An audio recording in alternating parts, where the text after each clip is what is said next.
ప్రేమ కథ. Hello Suja, love you. ఇది ఎన్నోసారి చెప్పడం? కిలకిలా నవ్వుతూ అంది. 100 సార్లు చెప్తానోయ్, నీకేమైనా అభ్యంతరమా అన్నా. నాకేమీ అభ్యంతరం లేదు గాని కొన్ని పదాల్ని పొదుపుగా వాడితేనే అందమేమో ఆలోచించు. నేను ఆలోచనలా పడ్డా. సుజా చెప్పిందంటే ఆలోచించాల్సిందే. ఆమె చెప్పిన ప్రతి విషయం చాలా సున్నితంగా, ప్రాక్టికల్గా ఉంటుంది. కానీ నాకు పదే పదే చెప్పాలనిపిస్తుంది. సుజా, మరేం చేయను? నీతో ప్రేమలో పడ్డం ఒక వింత అనుభవం. ఒక్క నిమిషం కూడా మరుపురావే. మనసంతా నీవే ఉంటావే. నా మనసులో ఉన్న విషయం చెప్పా. సరేలే, పర్లేదులే, చెప్తూ ఉండు. కానీ నేను మా ప్రొఫెసర్ దగ్గరున్నప్పుడు మాత్రం ఫోన్ చేయకు.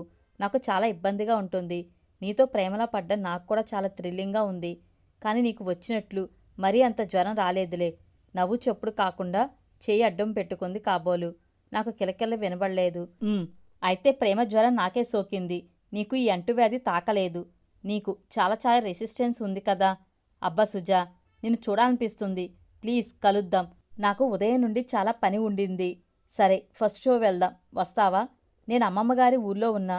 గంట అవుతుంది. ఓకే, త్వరగా వచ్చే. అప్సరలో రాజేంద్ర ప్రసాద్ సినిమా ఓనమాలు వెళ్దాం. ఇంకేం మంచి సినిమాలు లేవా? అంటే అది మంచి సినిమా కాదనా నీ ఉద్దేశం? సుజా గొంతులో తీవ్రతకి ఉలిక్కిపడ్డా. అబ్బే, అది కాదు.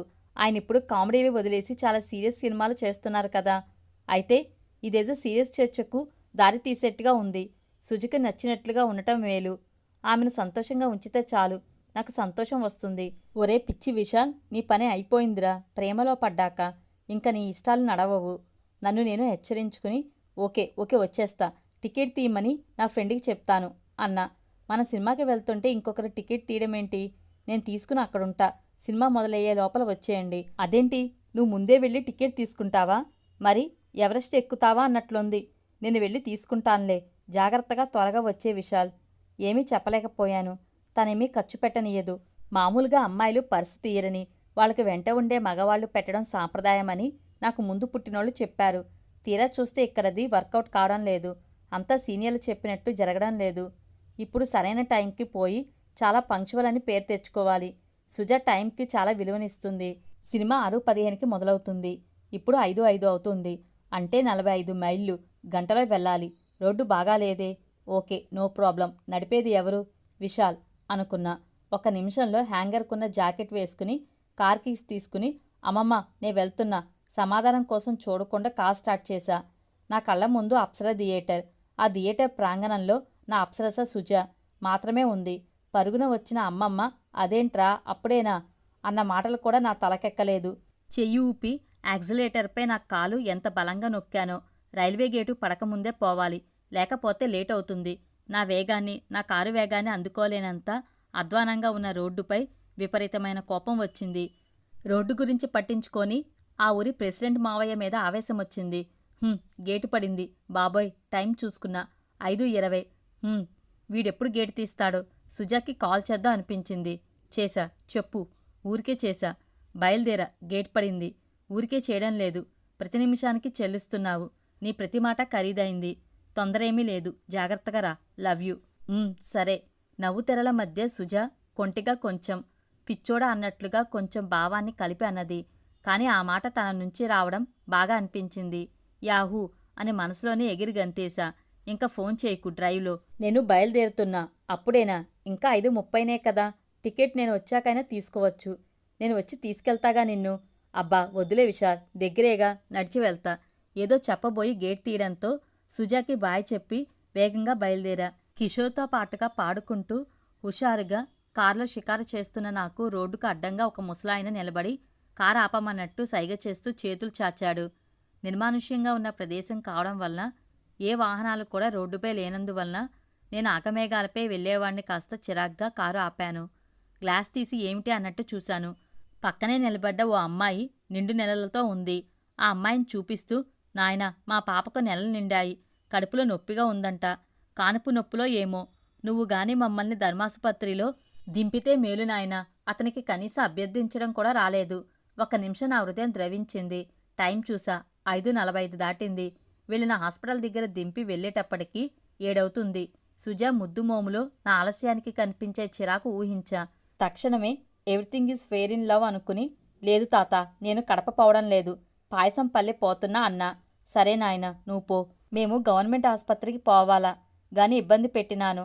బస్సు వస్తే దాంట్లో పోతాం గాని అని అటుపక్క తిరిగి ఆ అమ్మాయిని రోడ్డుపై నుండి చెట్టు కిందకి తీసుకెళ్లాడు. ఊపిరి పీల్చుకుని ఒక్కసారి టైం చూసా. 5:50. ఇంకా 25 నిమిషాల్లో కడప చేరాలి. అప్సర దగ్గరికి వెళ్ళేటప్పటికి ఎందుకో చిరాకుతో పాటు ఏదో అసంతృప్తి, ఏదో తెలియని భావాలు. ఊణ్ణి మామూలు చేసుకోవడానికి తగ్గించిన వాల్యూమ్ని ఎక్కించా. కిషోర్ ఉత్సాహంగా పాడుతున్నాడు. కానీ మనసు ఏదో కోల్పోయింది. యాంత్రికంగానే అప్సర చేరా. దూరం నుండే నా కారు చూడగానే నవ్వుతూ సుజ చెయ్యి ఊపింది. సుజ నవ్వు చూడగానే నా మనసు తేలికైంది. గులాబీ రంగు చీరలో ముద్దుగా ఉంది సుజ. ఇద్దరం లోపలికి వెళ్ళాం. కూర్చున్నాక అడిగింది, లేట్ అయింది కదా, స్టార్ట్ అవుతుందేమో అనుకున్నా. నాకు సినిమా అంటే కర్టెన్ రైజింగ్ నుండి చూస్తేనే తృప్తి. గేటు పడ్డం వరకు చెప్పి ఒక ముసలాయన అనేంతలోనే తెర లేవడంతో సుజ అటుకేసి చూస్తుంది. నా మనసులో ఏదో తప్పు చేసిన భావన. ఆ ముసలాయనకు అబద్ధం చెప్పి ఆ నిండు చూలాల్ని ఆ పరిస్థితిలో వదిలి చచ్చ నాకేమైంది? సుజను కలవడానికి అర్ధగంట లేట్ అయితే నష్టమేముంది? ఆమెను ఇంప్రెస్ చేసేదానికి నేను మనిషినన్న విషయం మర్చిపోయా. వాళ్లకు బస్సు దొరికిందో లేదో. ఆ అమ్మాయికి ఏమైనా అయితే పాపం ఆ ముసలాయన ఏమి చేయగలడు? తల విదిరించి సుజను చూసా. తను ఏదో ఇంగ్లీష్ ట్రైలర్ చూస్తుంది. సుజ మెల్లగా పిలిచా.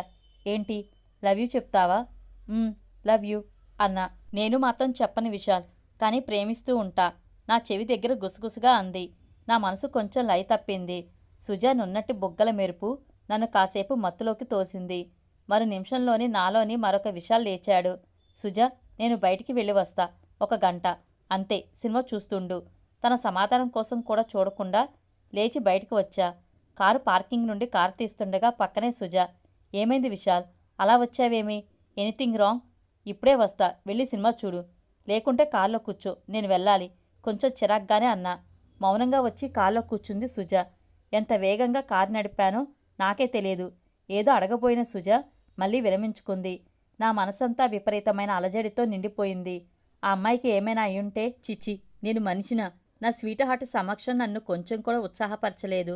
దూరం నుండే నన్ను ముసలాయన ఆపిన ప్రదేశం వెతుక్కుంటూ వచ్చాను. 5:50కి వాళ్ళిక్కడున్నారు. ఇప్పుడు 6:30 అయింది. ఉంటారో లేదో, ఏదైనా కారో బస్సో వచ్చి వెళ్ళిపోయారో. దూరంగా ఉన్న ముసలాయన్ని, ఆ అమ్మాయిని చూసి నా మనసు సంతోషంతో ఉరకలు వేసింది. కారాపి ఇద్దరినీ ఎక్కమన్నా. ఏమి నాయనా, పాయసం పల్లె పోతివా?